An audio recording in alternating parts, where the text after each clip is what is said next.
Good morning. Good morning. And welcome. Welcome. Yes, we're starting. I heard that stage whisper out there. Yes, we're starting. And so I want to welcome you to the Unitarian Universalist Church of Kent. My name is Christina Church, and it's my privilege to serve this congregation as your minister. Welcome to December. Welcome to the holiday season. I hope you had a wonderful time this past week, however you chose to spend it. And as you know, each month we have a different ministry theme. And so the theme for December as we move into the holidays is living love through the practice of presence. And that's presence with a C-E, not with T-S on the end, okay? Lest you not be sure.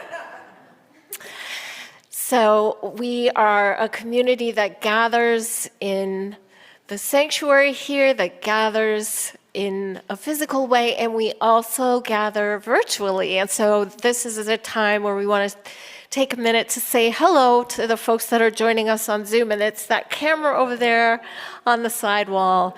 We're so glad that you're with us and part of this vibrant community of love and care.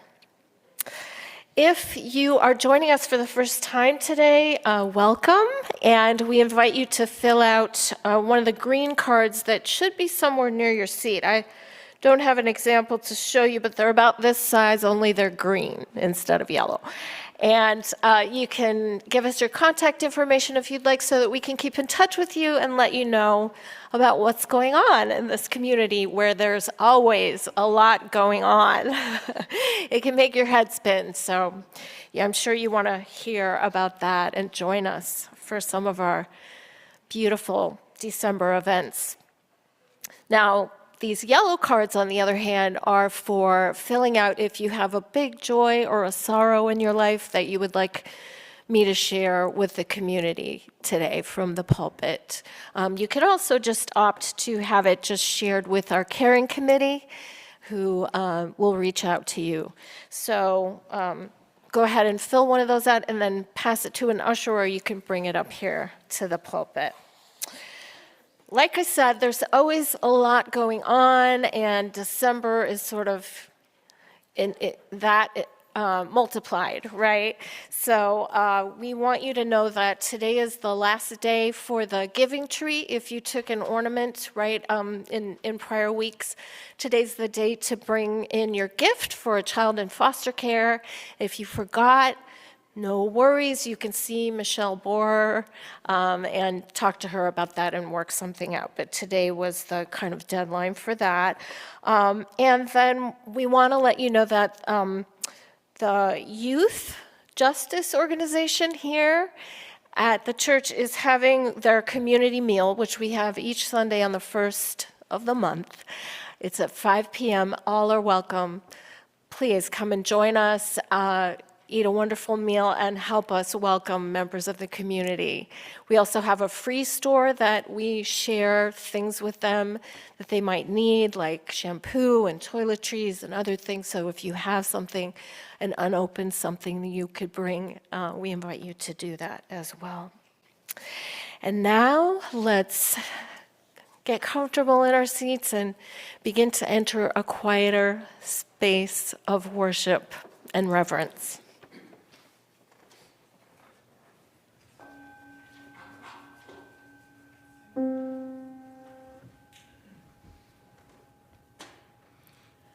Come down, O love divine, seek thou this soul of mine, and visit it with thine own ardor glow.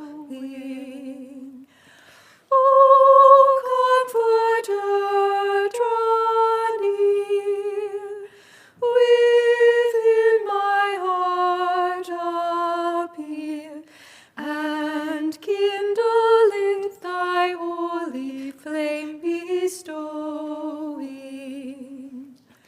Oh, let it freely burn, till earthly passions turn to dust and ashes in its heart consuming.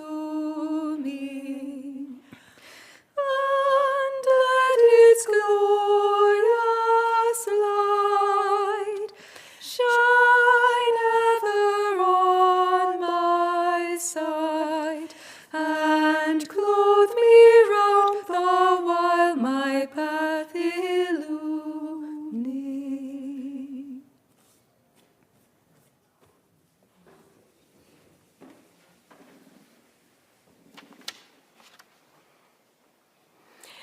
Our call to worship words today are by Kia Bordner.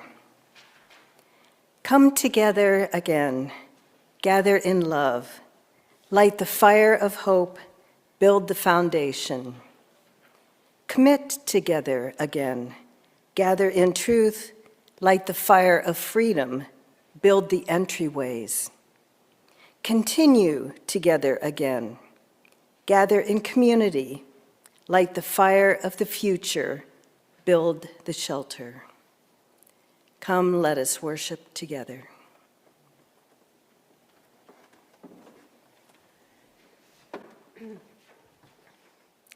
This morning, we are, as we begin this season when many cultures celebrate lights and light in the darkness and a season of light, we are going to kind of start this Advent season with considering our own light, the flaming chalice. So we'll start with our own tradition. And so as our chalice lighting today, we're going to sing the flame into existence. We have as our opening hymn number 362, Rise Up, O Flame. So please join Emily and I in singing it. You're welcome to rise up in body or spirit if you'd like. Here we go. 1, 2, 3.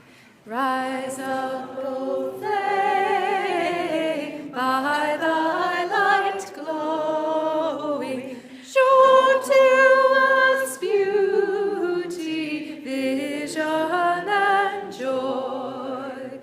Rise up, O flame, by thy light glowing, show to us beauty, vision, and joy.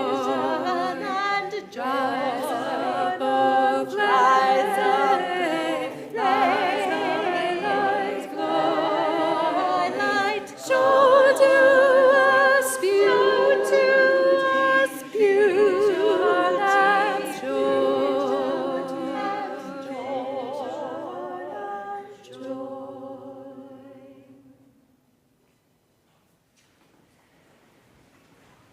Thank you.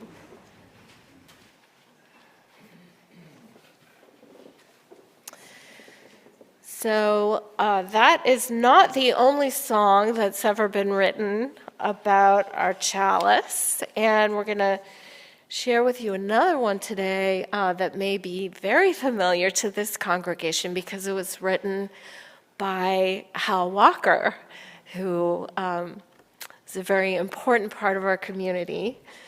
And I think we have a video, so let's watch the video and then we'll sing, and you're invited to do the motions as well if you would like. May our chalice shine all through our lives. May our chalice shine all through our lives. May our hearts be open, and may our minds be still. May our truth be spoken, and may our lives fulfill this promise of peace, this promise of peace, this promise of peace, this promise of peace. About Hal and about this piece is he just brings this beauty and this beautiful presence to what he does. He has this, just his presence is so warming and lovely.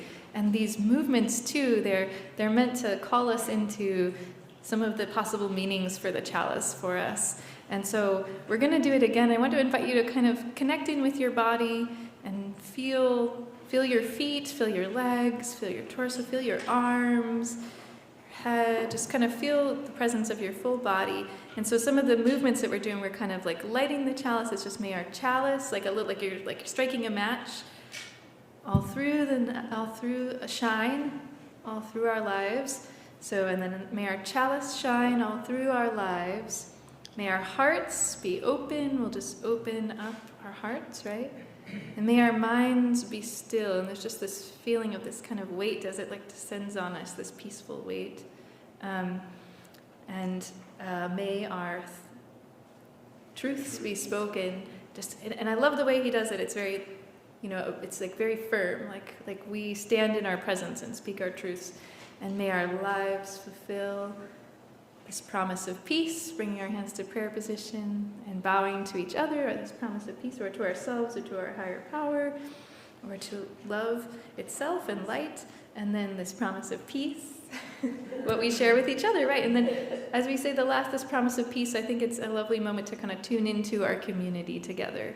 So let's sing through it again with Hal. If you want to stand, if you want to rise, you can. If you'd like, if you're willing and able, you can stay seated, whatever feels comfortable to you. But tune into your bodies.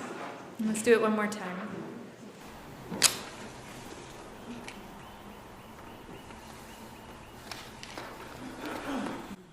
May our chalice shine all through our lives. May our chalice shine all through our lives. May our hearts be open, and may our minds be still. May our truth be spoken, and may our lives fulfill this promise of peace, this promise of peace, this promise of peace, this promise of peace.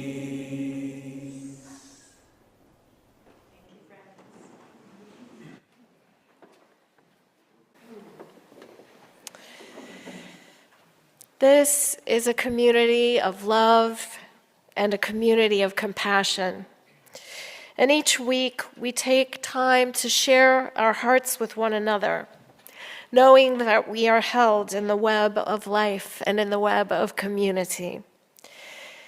No matter what events are moving through our individual lives in any given week.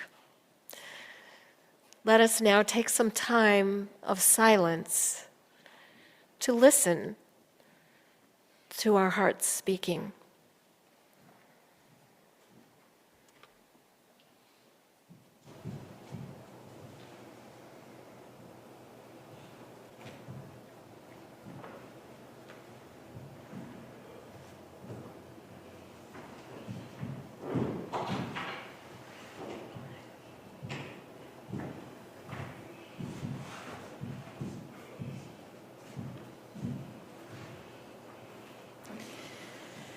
Among the sorrows and the concerns that have been shared with us today. Thank you, Bonnie.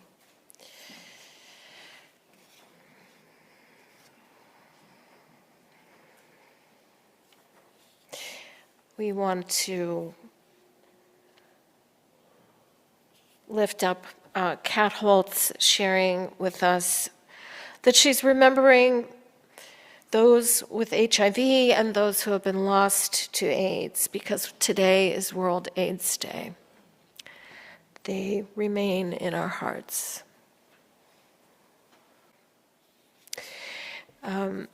Mary Leeson shared in the earlier service today that our beloved Trudy Deal had surgery this morning for appendicitis, and so we are holding her very much in our hearts as well, and hoping for a speedy recovery. And Kurt also shared a sorrow this morning that his football team lost. Our hearts are with you too, Kurt. We're sad. We are sad. And now please join me in the reverent spirit of prayer. Divine breath of life, thank you for the presence that each one of us brings to this community. And as we move together into this holiday time, into the colder and darker months of the year, we know that some of us are looking forward to cozy evenings by the fire or to settling into a quiet peace. But others of us may be feeling frantic and overstimulated, and other folks may be worried about just staying warm and having enough to eat, making it through the winter.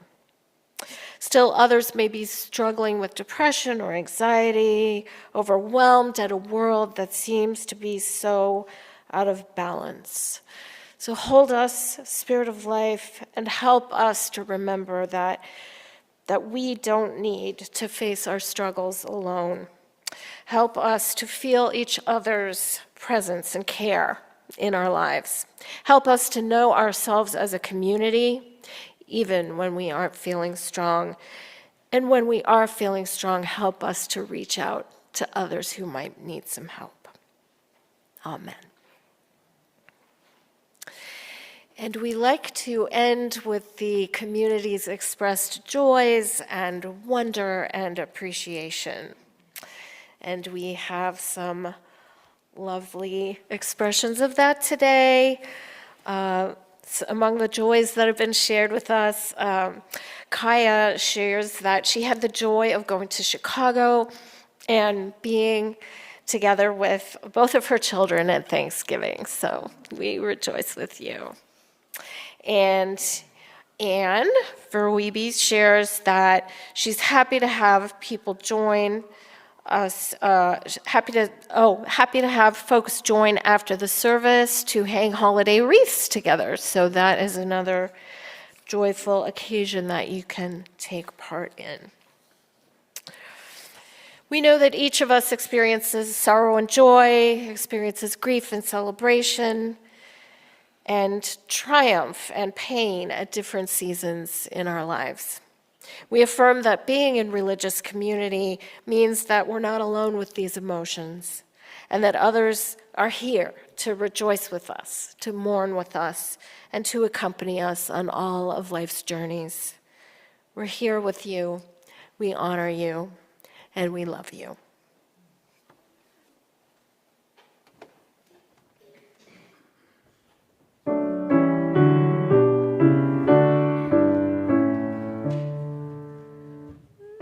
Human touch can light the flame, which gives a brightness to the day. The Spirit uses mortal flame, life's vehicle for work and play. The lover's kiss, the friend's embrace, the clasp of hands to show we care, the light of welcome on the face, our treasured moments all can share. May all who come within our reach be kindled by our inner glow, not just in spirits, words we preach, in human touch, love's faith we show.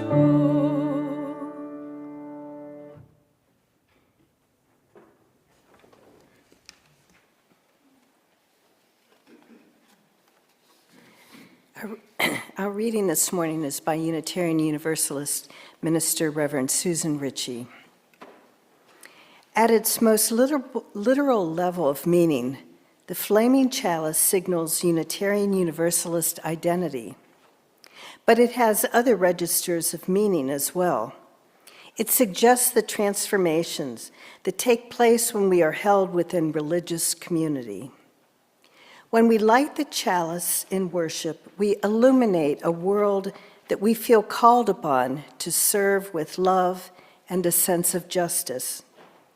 The flame is what one of our beloved congregational hymns terms the fire of commitment.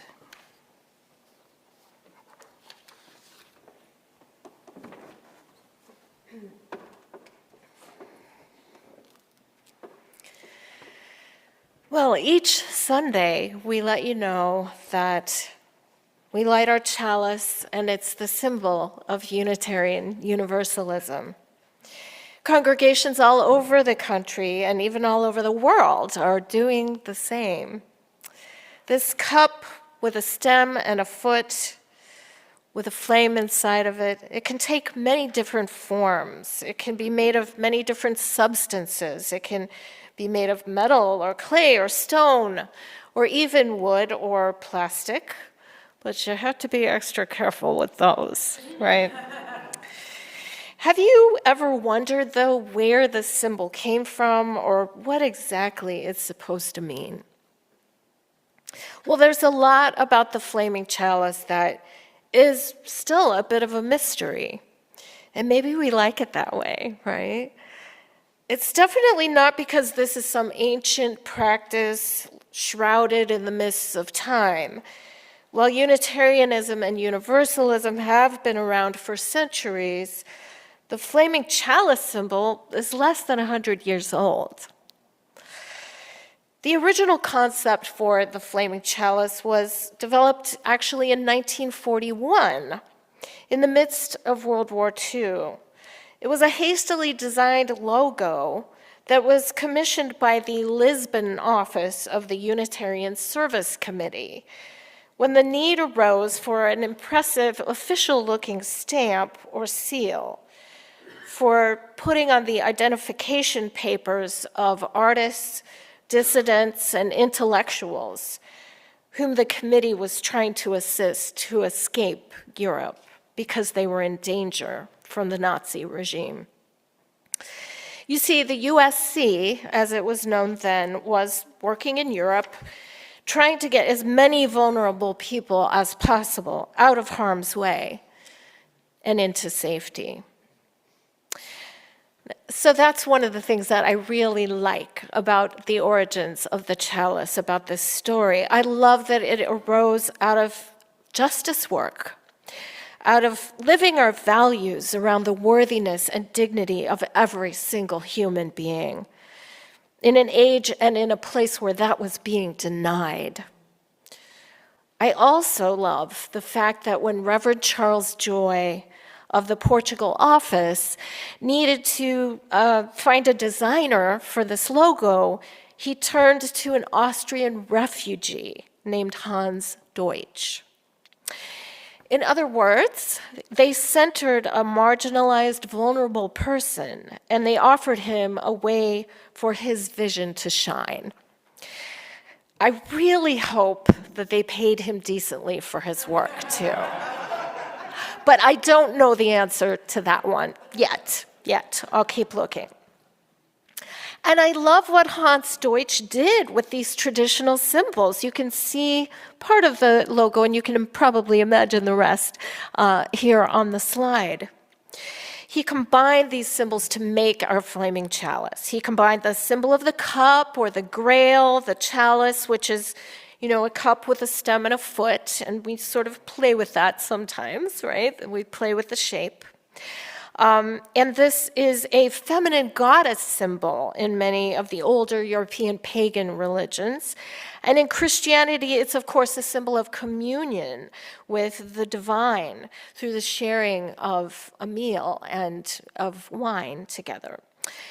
And then Hans Deutsch put that together with this sacred fire, this light which could be something that shines through the chaos of war or the gloom of night, which could be a beacon of truth or hope or justice. And there also seems something quite triumphant about it to me. It also reminds me a little bit of an Olympic torch, right? That was another place where fire was used. Now, as UU minister and professor of history, Reverend Susan Ritchie writes, there's always been this lack of clarity regarding Deutsch's original intentions for this symbol. They were quite possibly, she says, not highly developed. I mean, maybe he was just going on instinct. There's that mystery again, right? That murkiness of those beginnings. But it doesn't matter because it was really a stroke of genius, whatever he was meaning to do. You've got the fire, this ancient religious symbol from way back when, and there's water there, right? Because it's a cup. And of course you have earth in that your cup is made from either clay or metal or stone or glass, something that comes from the earth. And then there's the air that the fire must consume as its fuel. So it's all there. It's all there in one package. But I get ahead of myself because this was only a two-dimensional logo for a really long time, for many decades. And this is where the story gets even more murky, even more. Eventually the war ended, and a couple of decades went by. The Unitarians and the Universalists merged in, does anybody know what year that was? 1961. Very nice, 1961, you know your history. This new UU denomination was looking for a symbol. And so they turned to the USC chalice with the flame. And they put it inside of two offset circles. Kind of, you can see those chalices over there with the big circles, the two of them. It looked a lot like that. Two kind of circles coming together, representing the Unitarian and the Universalist denominations joining together. Now, somehow, somewhere, at some point, some religious educators saw the real potential of this symbol that so far existed only on paper, only as a stamp. And they, with their religious education classes, with their children, they started making actual three-dimensional objects and using them in some of the children's classes and some of the children's rituals. They would light a fire, they would light a chalice in order to say, this is a special time that we're spending together. And then they would extinguish it when their time together was through. Now we're up to the 80s or so, right? The 1980s. And you can think about what you were doing in the 1980s. I can think about what I was doing. Eventually, the rest of the church caught on to this practice. And they said, this is really neat. Maybe we could use this in worship. And so some churches started to light a chalice in their Sunday services. Well, pretty soon, just about every Unitarian Universalist church was using a flaming chalice in their worship services. And so this is how this ancient tradition developed. And from that, we get our flaming chalice of today. And now it's time for us to bless the chalices that have been brought in today as a community. Reverend Christy and I are going to light these chalices over here and help them to shine brightly. And if you would like to be a part of this community blessing, you can sit or stand, whatever feels comfortable for you. And I will lead us through a little blessing, okay? Let's light them.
All right, well, your individual results may vary with the little tea lights.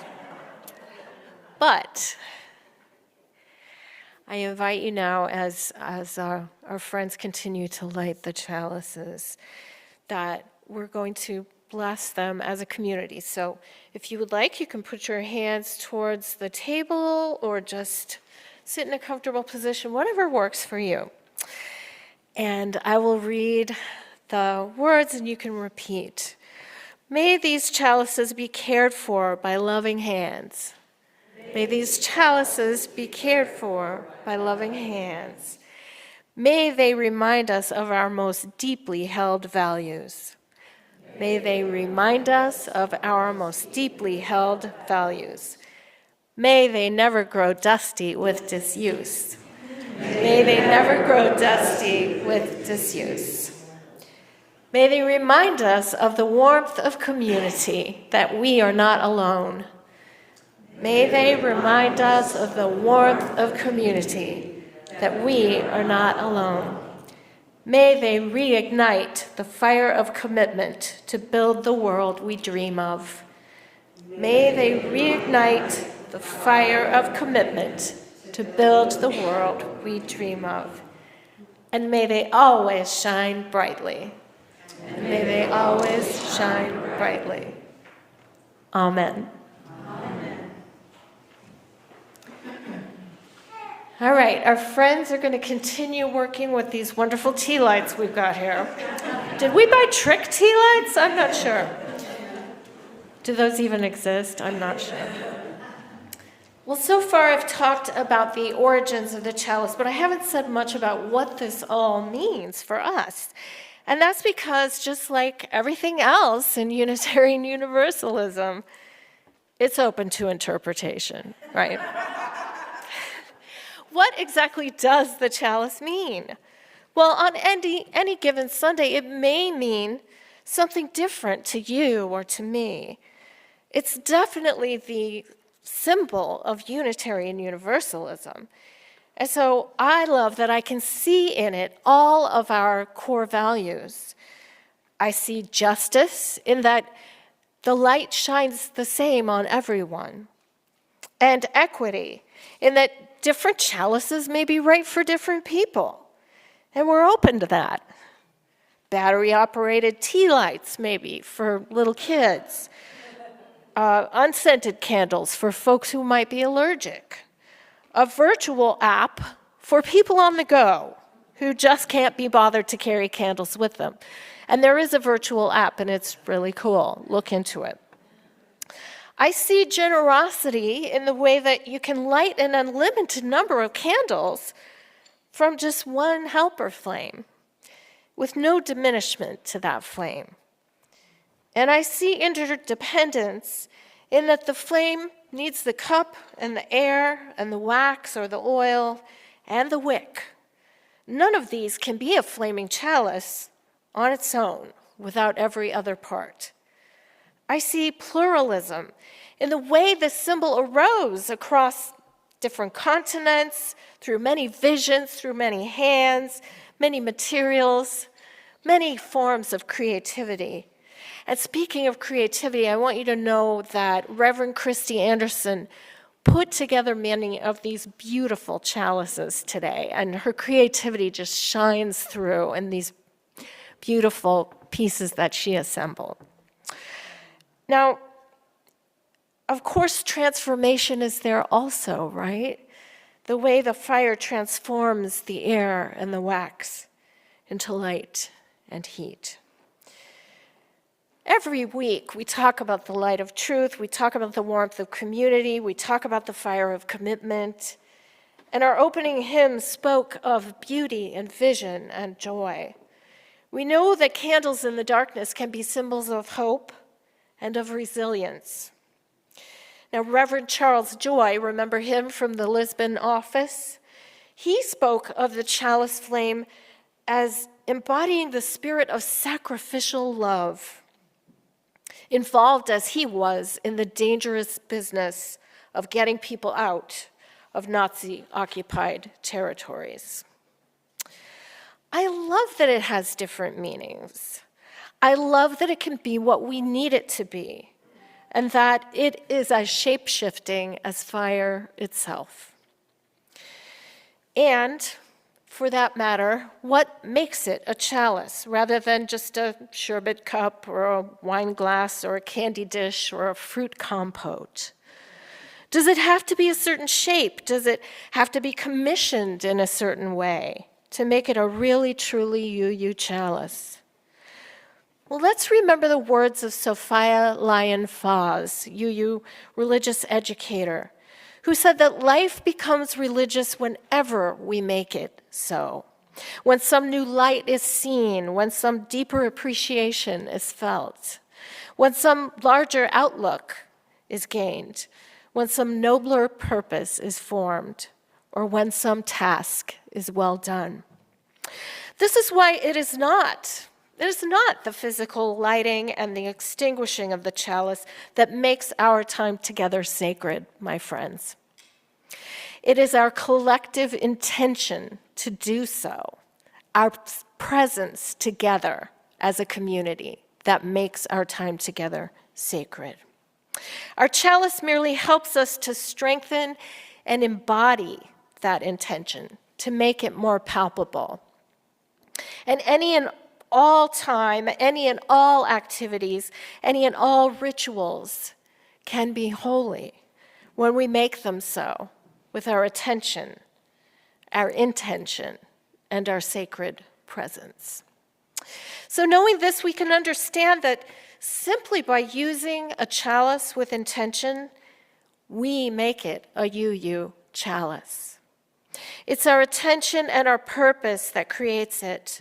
Not an expert opinion, not even mine, not a clay from a certain spring in the Middle East or Walden Pond or anywhere else you can think of, not purchasing an official UU chalice from an official UU website or store, although you can do any of these things if you want to, but also feel free to build or design or find or 3D print any chalice that your soul dreams up, anything that your heart desires. Do be safe, though, do be safe, and consider the fact that fire burns through a lot of materials, okay? I'm just saying. Now, how might you use a chalice if you had one at home? Well, I'll tell you some of the ways that I use mine. I sometimes just light it when I'm feeling lonely or cold. A minister friend once told me that when you light a candle, it warms up the room to the same degree that having another person there would warm up the room. And I like that. I sometimes use it also when I want to feel especially connected to my faith, when I need some strengthening, when I want to be reminded that I'm not alone. I often burn a chalice when a UU friend is going through something big. And especially if I'm far away and I can't be with them physically. And here's the thing, I let them know that I'm burning the chalice for them. I light a chalice too when a UU beloved dies.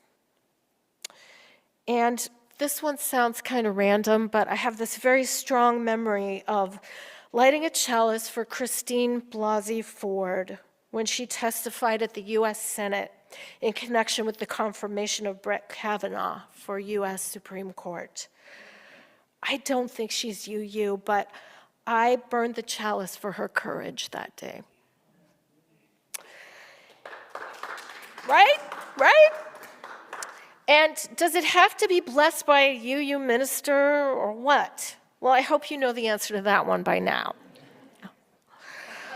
No, in fact, the blessing that we just did helps us to understand something important about our theology. As your minister, I serve the community, but I don't have any special line to the divine or anything like that. It's the community that just did the blessing that we worked, right? Together, we have the power to bless a child, a marriage, a building, a chalice, a gathering, or whatever. We make it sacred together. So knowing this, I'm going to take a moment, we are going to take a moment to extinguish these lovely lights. Don't they make a lovely light together? I think chalices like being together, just like people like being together. So we're going to extinguish them, and we're going to give the wax a little bit of time to cool down for just a second. And then I'm going to invite you to come up and pick out a chalice if you think you might like to take one home today. So let's extinguish the wax first, let it cool down a little bit, and do you want to mention? Just take from your table. Yeah, I'll do that.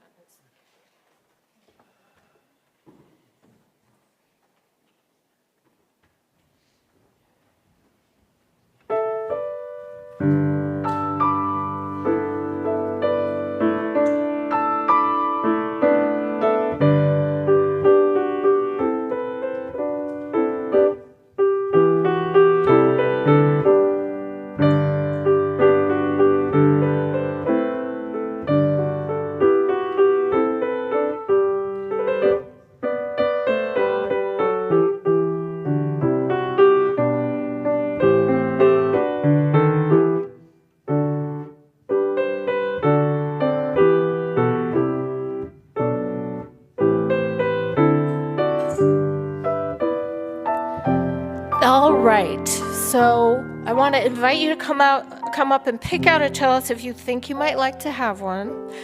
And as it was the children who first showed us how to make and use chalices, I want to invite any children that are here today first to come up and carefully to pick out a chalice, okay? And then after that, anyone who wants to take home a new chalice, the available ones are the ones at the front table here on the low table. Those are the ones that are available for taking out. The other ones are ones that you brought in, your personal chalices. And this is not like flower communion, right, where you bring in a flower and then you take a different flower home. No. So if you would like to come up and get a chalice, come on up and take one from this low table in front of the chancel. And you may do so now.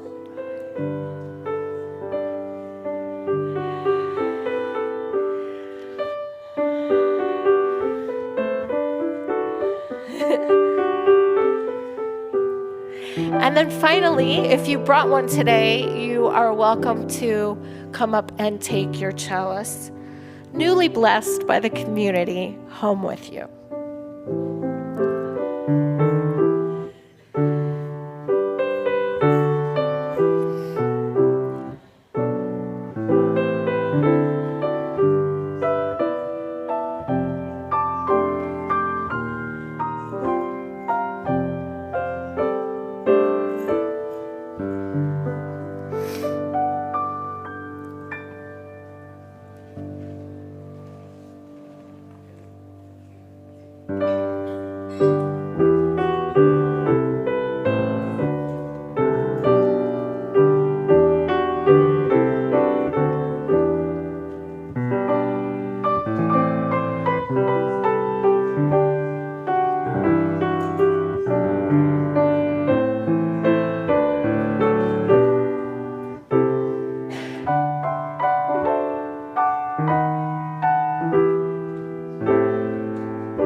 want to let you know as we continue this ritual that if you're joining us on Zoom, we will be happy to bring a chalice to you if you would like to have a chalice delivered to you. So I want to let you know that.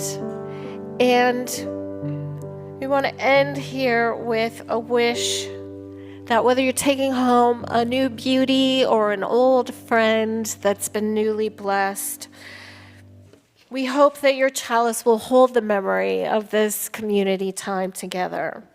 And may you bless and keep each other through all the roads of life.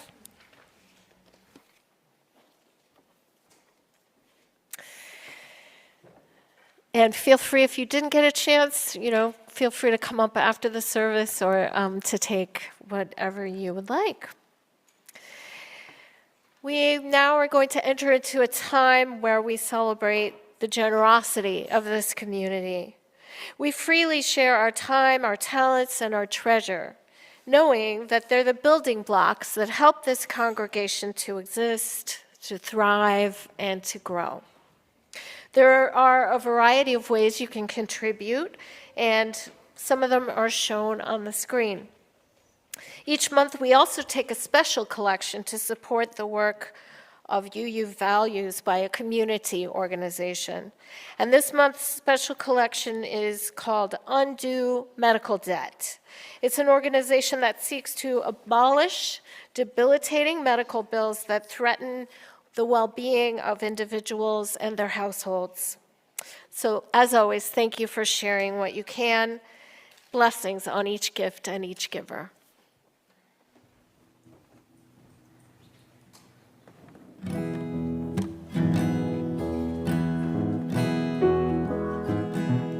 When I was a boy, each week on Sunday we would go to church, pay attention to the priest. He would read the holy word and consecrate the holy bread, and everyone would kneel and bow. Today the only difference is everything is holy now. Everything is holy now. When I was in Sunday school, we would learn about the time Moses split the sea in two, Jesus made the water wide. And I remember feeling sad, miracles don't happen still, but now I can't keep track. Everything's a miracle. Everything's a miracle.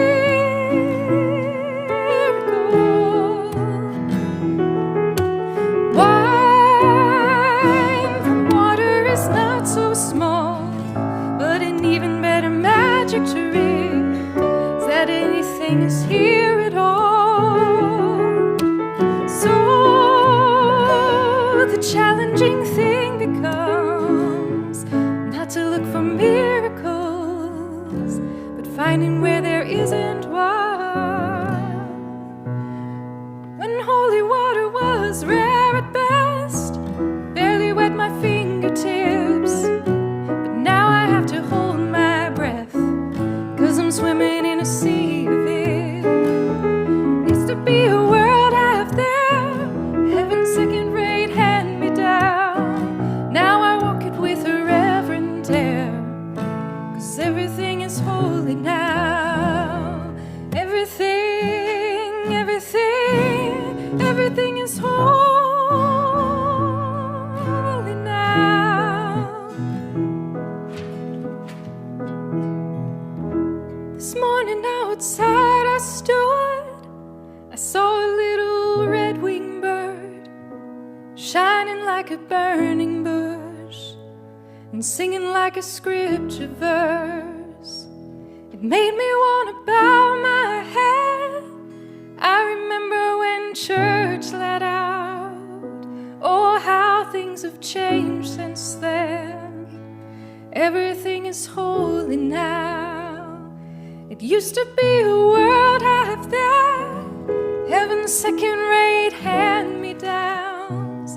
Now I'm walking with a reverent air, 'cause everything is holy now. Everything, everything, everything is holy now.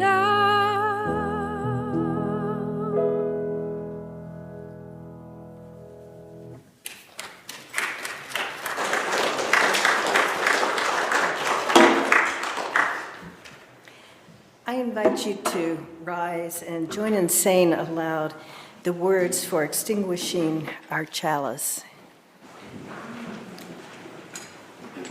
We extinguish this flame, but not the live truth, the warmth of community, or the fire of commitment. These we carry in our hearts until we are together again. And remaining standing, you're invited to join in our closing hymn, The Fire of Commitment. If you'd like the music, it's in the Teal supplement at page 1028.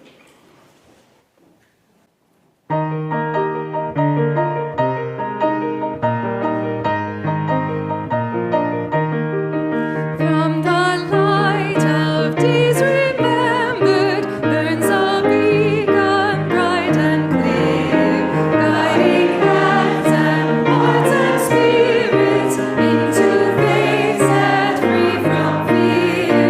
When the fire of commitment sets our minds and souls ablaze, when our hunger and our passion need to call us on our way, when we live with deep assurance of the flame that burns within, then our promise finds fulfillment and our future can begin.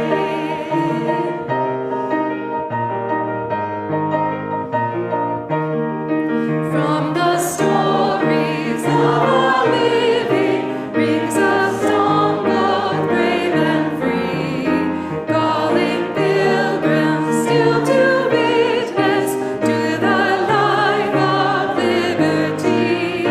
When the fire of commitment sets our mind and soul ablaze, when our hunger and our passion need to call us on our way, when we live with deep assurance of the flame that burns within, then our promise finds fulfillment and our future can begin.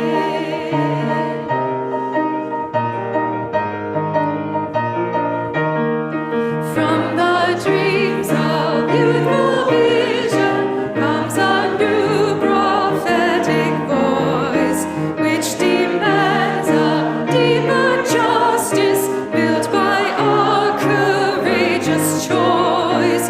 When the fire of commitment sets our mind and soul ablaze, when our hunger and our passion need to call us on our way, when we live with deep assurance of the flame that burns within, then our promise finds fulfillment and our future can begin.